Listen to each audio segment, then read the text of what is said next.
मेरा नाम अनिता मेहरा है और रामपुरा गांव से हूँ, जोधपुर ज़िले से, तिवरी ब्लॉक से। हम 7 बहन हैं। मेरे बड़ी बहन 2 सिस्टर हैं, उनको 16 साल की उम्र में ही उनकी शादी कर दी।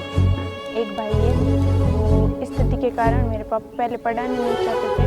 पहली से 5वीं तक गाँव में पढ़ी, फिर यहाँ मेरी मम्मी ने हॉस्टल में डाल दिया हमको। वो पापा पहले क्या थे, दारू वगैरह पीते थे, तो ध्यान नहीं देते थे हमारे ऊपर। फिर 6 से 9 तक यहाँ पढ़ी, फिर वापस गांव चली गई थी मैं। फिर 10 से लेकर 12 तक वापस गांव में पढ़ी। 12th के बाद मैंने कमाई स्टार्ट कर दी थी और सुबह 9 बजे से 4 बजे तक नरेगा जाती थी। 2 साल मेड का भी काम किया और 1 साल मजदूरी का भी काम किया था। साथ में मेरी एजुकेट्स गर्ल्स वाली वो लड़कियों को भी पढ़ाना काम चल रहा था। शाम को 3 घंटा लड़कियों को पढ़ाती थी और मेरी पढ़ाई भी साथ में ही चल रही थी। मेरे बचपन से ही एक सपना था पुलिस बनने का। मैंने तैयारी भी की थी, लेकिन फिर मेरे पैर फ्रैक्चर हो गया तो फिर मैं कर नहीं पाई थी।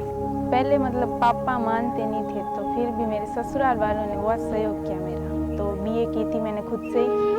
फिर बाद में 1 साल बाद मैंने एसएफबी ज्वाइन किया था। इसमें मुझे भंवरी का सहयोग मिला था। भंवरी ने कॉल किया था मुझे। पापा मम्मी सोचते थे कि विष्णु है और कैसे जाएगी। वो विष्णु इस जाति के साथ में कभी मेरा संपर्क हुआ ही नहीं।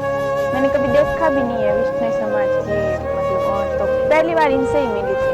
पहले बचपन में डराते थे कि वो विष्णु बहुत खतरनाक होता है, मैं डरती भी बहुत थी। मैं इनसे मिली तो डरती थी। यहाँ तिलवानिया में शिफ्ट हुई इनके साथ, तो मैं ये सोचती थी कि ये मेरे साथ कुछ करना है। फिर धीरे धीरे इन्होंने मेरा डर खत्म कर दिया। फिर मैंने सोचा कि सब एक जैसे नहीं होते, लेकिन फिर भी यहाँ जयपुर से यहाँ रवाना हुए हम, तो भंवरी को ही मेरी मतलब जिम्मेदारी दी थी। मैं क्या घर से पहली बार जयपुर के लिए निकली थी, पहली बार। अभी एसएफडी में लगने के बाद मैं थोड़ा वो जज्बा आया है बोलने का। पहले नहीं बोलती थी, मैं बहुत कम बोलती थी। कोई झगड़ लेता था फिर भी चुप हो जाती थी, लेकिन वो सामने नहीं जाती। मेरे भंवरी ने मेरा बहुत सहयोग किया था बोलने में। जाति और धर्म की बात करें तो मेरे साथ भी भेदभाव हुआ है बचपन में। हमें मेरी फ्रेंड और उच्च कास्ट के होते थे, वो हमें दूर बैठाते थे।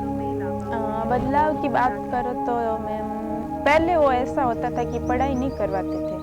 अब तो सबके माता पिता पढ़ाई के लिए बोलते हैं, और हमारे गांव में ऐसे भी है कि कुछ की शादी कर देते हैं छोटी उम्र में।